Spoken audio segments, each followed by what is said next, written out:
Santos de carne y hueso, hombres con aciertos y fracasos, defectos y virtudes, pero abiertos a la gracia. A continuación, nuestra cápsula espiritual de esta semana. Santos en construcción. Los santos de ayer. Los santos de hoy. Los santos en construcción.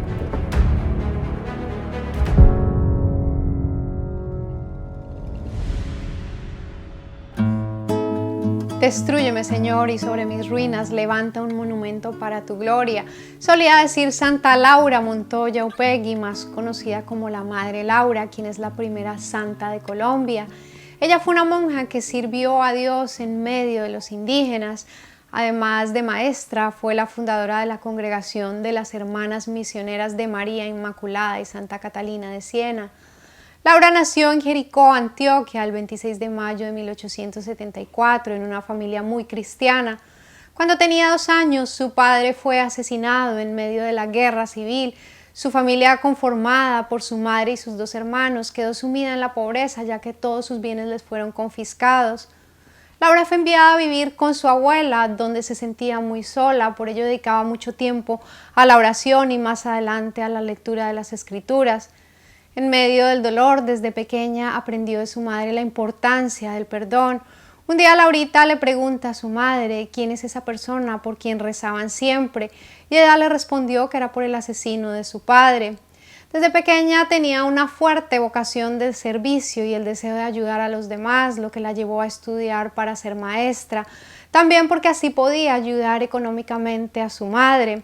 Fue enviada a enseñar con los indígenas de Colombia, que eran marginados y discriminados.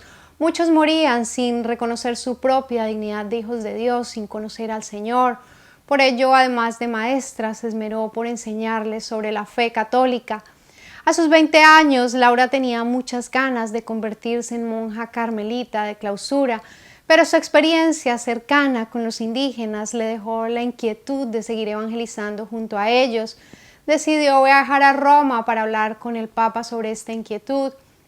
Cuando tenía todo listo para el viaje, se acercó a visitar a la Inmaculada en la Catedral de Medellín.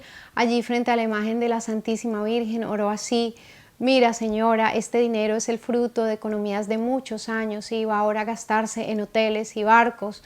Y todo porque tú, Señora mía, me dejas sufrir sola y no me haces el mandado a Roma. Esta misma noche preséntale, te lo ruego, al Santo Padre, en cuanto él ponga su cabeza sobre la almohada.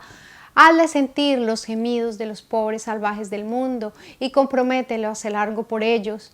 Y añadió: «Suspendo el viaje mientras me traes la respuesta del Papa».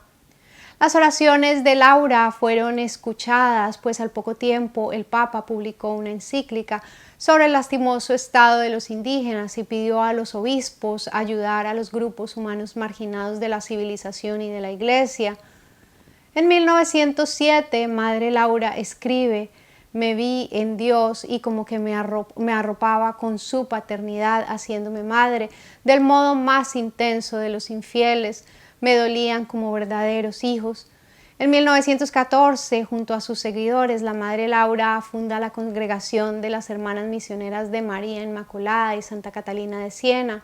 Sobre esta comunidad religiosa, según lo expresa en su biografía, necesitaba mujeres intrépidas, valientes, inflamadas en el amor de Dios, que pudieran asimilar la vida de los pobres de la selva para levantarlos hacia Dios.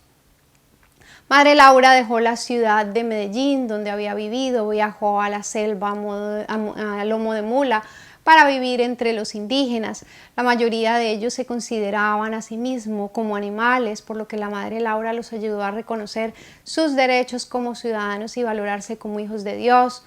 También Madre Laura alentó a la Iglesia y al gobierno para que las poblaciones indígenas fueran reinsertadas en el contexto nacional, procurando siempre respetarles su lengua y tradiciones.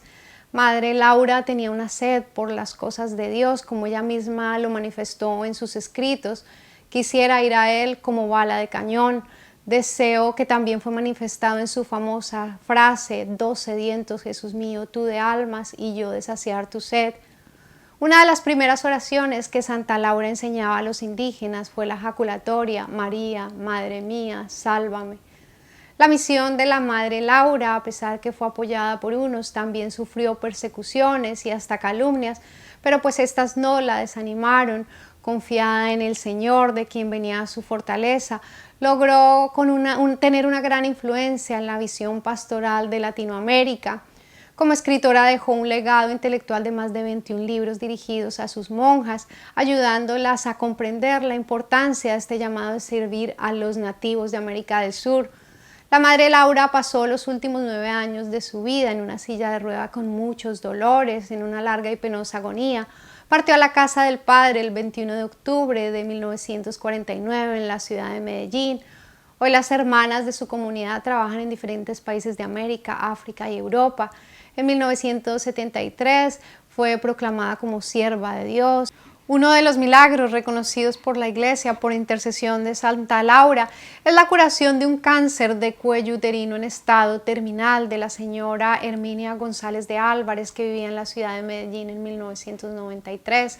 Posteriormente se comprobó otro milagro por su intercesión, la curación inexplicable de un médico que en el 2005 sufrió una perforación en el esófago y estuvo a punto de morir. La Madre Laura fue beatificada por el Papa Juan Pablo II en abril del 2004 y canonizada por el Papa Francisco el 12 de mayo del 2013. Ahora los invito a orar, a pedir a Dios que, inspirados en la vida y obra de Madre Laura, el Señor nos muestre formas simples en el día a día de poder servir con amor al necesitado, de sentir compasión no solo por el que sufre, sino también por el que no ha tenido la oportunidad de conocer al Señor. Que recordemos que cada vez que servimos a uno de los hijos más pequeños es al mismo Cristo al quien estamos sirviendo. Y me despido con una frase para reflexionar de Santa Laura Montoya, que refleja su gran amor por la Santísima Virgen María y nuestra Iglesia. En cierto modo hay dos vírgenes que coinciden, y ambas por obra del Espíritu Santo, María y la Iglesia. María dio luz a Jesús y la Iglesia a los santos, que son como el reflejo de Jesús o sus imágenes vivas. Bendiciones.